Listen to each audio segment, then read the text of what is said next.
Assalamualaikum warahmatullahi wabarakatuh. Semangat pagi dan salam sehat untuk kita semua. Anak-anakku sekalian yang Ibu banggakan, hari ini kita akan kembali lagi ke masa lalu, ke masa lampau di saat kita mempelajari bab 1. Lah, kenapa Bu?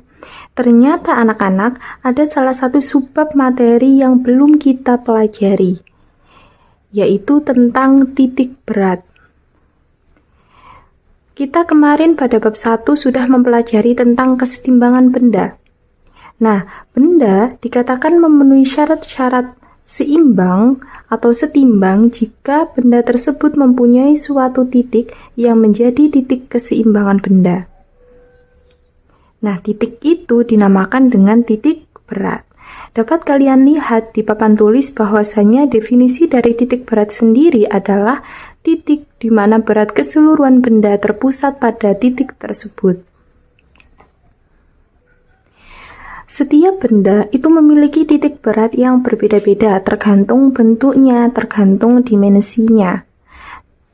Contoh gampangnya nih, Ibu punya sebuah buku.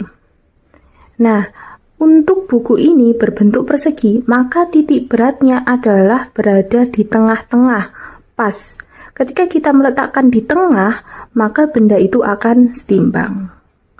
Dapat kalian lihat di papan tulis bahwasanya ada beberapa bentuk benda dengan titik berat masing-masing.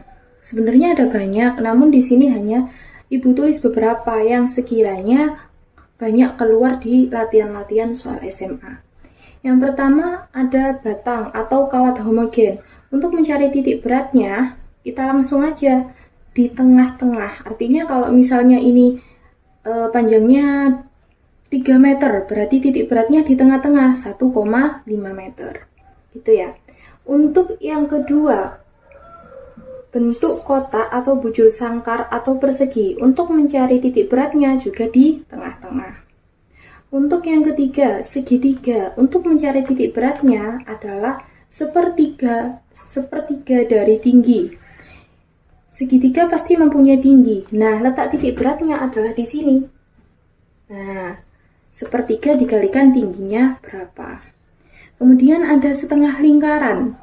Untuk mencari titik beratnya adalah 4 dikali R per 3pi. Di mana R ini adalah jari-jari dan pi, kalian tahu sendiri besarnya pi adalah 3,14 atau 22/7.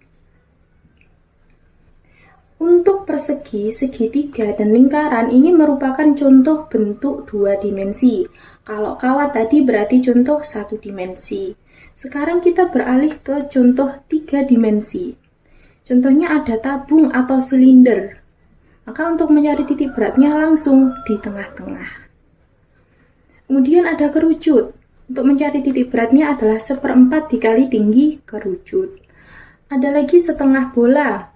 Untuk mencari titik beratnya adalah 3/8 dikali jari-jari. Untuk yang bola full, itu adalah untuk mencari TB-nya di tengah-tengah. Di sini yang dimaksud adalah bola pejal, bukan bola berunggah. Nah, rumus-rumus untuk mencari titik berat berbagai benda ini harus kalian hafalkan untuk bekal mengerjakan soal-soal yang lebih kompleks. Oke anak-anak, karena kalian tadi sudah mempelajari atau mengetahui cara untuk menentukan titik berat suatu benda, maka sekarang kita langsung masuk ke rumus dari titik berat itu sendiri, di mana di dalam fisika titik berat itu disimbolkan dengan huruf Z. Titik berat memiliki koordinat. Koordinatnya adalah x0, y0.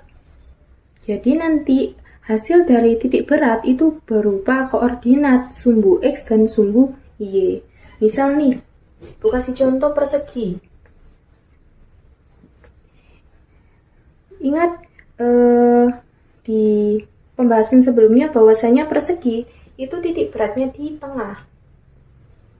Misal nih, perseginya memiliki sisi 2 meter gitu ya, atau 2 cm. Kita proyeksikan dulu, ini sumbu Y ya, ini sumbu X. Kalau ke sini berarti 1 karena dia di tengah-tengah. Kalau ke sini juga 1. Maka titik beratnya adalah X0-nya 1, Y0-nya adalah 1. Ini adalah hasil dari titik berat sebuah persegi. Paham ya? Contoh yang Ibu berikan di sini adalah contoh satu benda saja. Maka untuk mencari titik beratnya gampang. Tinggal kita mencari titik tengah karena dia persegi. Lah, bagaimana Bu kalau misal gambarnya itu tumpuk-tumpuk? Misal ini ada persegi, kemudian di atasnya ada segitiga. Atau garis, kawat. Ini ada kawat 1, kemudian ada kawat 2, ada kawat 3. Ada banyak. Maka kita harus menggunakan rumus dari titik berat ini. Untuk benda yang bentuknya tidak beraturan. Tidak hanya persegi, tapi persegi ditambah segitiga. Kemudian garis yang ada banyak.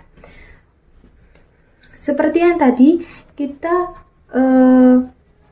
bagi menjadi 3 bagian. Yang pertama untuk 1 dimensi. Lebih fokus ke panjang, contohnya adalah batang atau kawat. Maka untuk mencari titik beratnya adalah X0 sama dengan sigma L kali X per sigma L. Untuk Y0-nya sigma L kali Y per sigma L. L ini adalah panjang batang atau panjang kawatnya. Kemudian untuk benda yang bentuknya 2 dimensi atau yang bidang, berarti dia mempunyai luas. Untuk mencari X0-nya sama dengan sigma A kali X per sigma A. Untuk mencari Y0-nya adalah sigma A kali Y per sigma A. Jadi sebenarnya rumusnya sama saja, cuman mengganti ininya. Kalau ini panjang berarti sigma L, kalau luas berarti sigma A. Begitu pula untuk yang ruang, volume, maka diganti dengan sigma V. Gitu ya. Jadi misal tadi ini ya, kembali lagi ke sini, ada persegi, kemudian ada segitiga. Maka nanti untuk luasnya, kita cari dulu. Luas persegi berapa, kemudian luas segitiga berapa. Kita jumlahkan. Sigma A itu artinya jumlah-jumlah luas yang ada pada benda tersebut. Gitu ya.